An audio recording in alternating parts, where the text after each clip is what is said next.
नमस्कार दोस्तों, स्वागत है आप सभी का हमारे चैनल हिंदी ज्ञान में। दोस्तों, आपसे निवेदन है कि हमारे चैनल को सब्सक्राइब कर लीजिए और कमेंट बॉक्स में ओम नमः शिवाय जरूर लिख दीजिए। इन इंसानों की यथा नाग कन्याओं से विवाह। आज हम आपको कुछ ऐसी पौराणिक कथाओं के बारे में बताएंगे जिसे सुनकर आप चौंक जाएंगे। सनातन धर्म में कई नाग नागिनों के बारे में बताया गया है जिनका धार्मिक दृष्टि से काफ़ी महत्व है, लेकिन ये कथाएं उन इंसानों की है जिन्होंने नागिनों से शादी की थी। जरत्कारु, सुलोचना और अहिल्यावती ये वे नाग कन्याएं हैं जिनका विवाह इंसान से हुआ था। आज हम आपको इनके विवाह से संबंधित कथाओं के बारे में बताएंगे। जरत्कारु ऋषि का नाग कन्या के साथ विवाह। पौराणिक कथा के अनुसार वासुकी नाग की बहन का जरत्कारु का विवाह जरत्कारु ऋषि से हुआ था।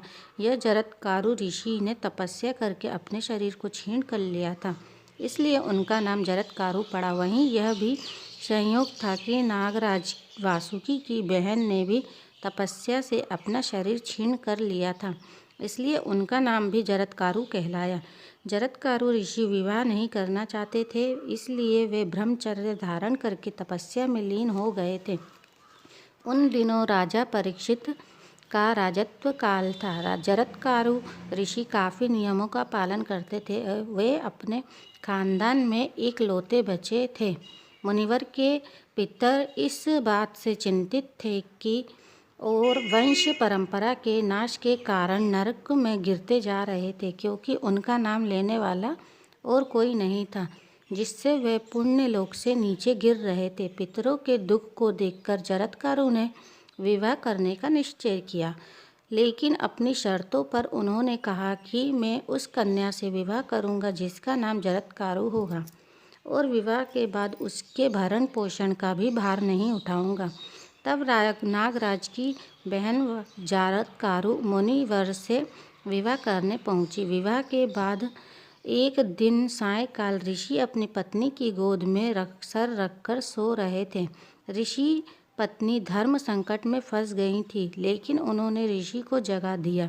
इस पर वे नाराज हो गए और छोड़कर चल दिए। तब जरत्कारु ने कहा कि आपके और मेरे विवाह का एक प्रयोजन था कि हमारे संयोग से एक पुत्र होगा जो जनमेजय के यज्ञ से बचाएगा। अभी तो मेरे गर्भ में कोई संतान नहीं है।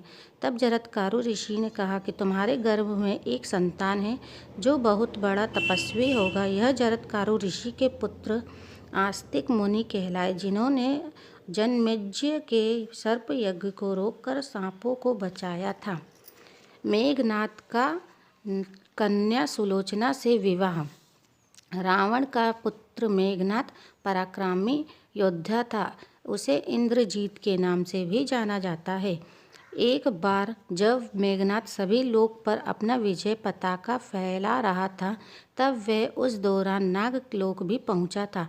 नागराज वासुकी मेघनाद के पराक्रम को देखकर काफ़ी प्रसन्न हुए। तब उन्होंने अपनी पुत्री सुलोचना का विवाह मेघनाद से करा दिया था। राम रावण युद्ध के दौरान सुलोचना ने युद्ध में जाने से मेघनाद को काफ़ी रोका था और उनको राम और लक्ष्मण के बारे में भी बताया था, लेकिन वे अपना धर्म समझकर युद्ध में शामिल हुए, जहां मेघनाद का वध लक्ष्मण के हाथों हुआ। घटोत्कच का नागकन्या अहिल्यावती से विवाह। महाभारत में भीम और हिडिंबा का एक पुत्र घटोत्कच था।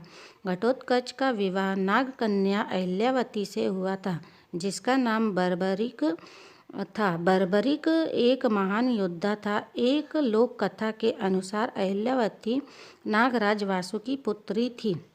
देवी पार्वती ने भगवान शिव को बासी फूल चढ़ाने के लिए उनको शाप भी दिया था। दोस्तों, यदि आपको ये जानकारी पसंद आए हो तो वीडियो को लाइक कीजिए, शेयर कीजिए, कमेंट कीजिए और चैनल को सब्सक्राइब करना ना भूलें। धन्यवाद।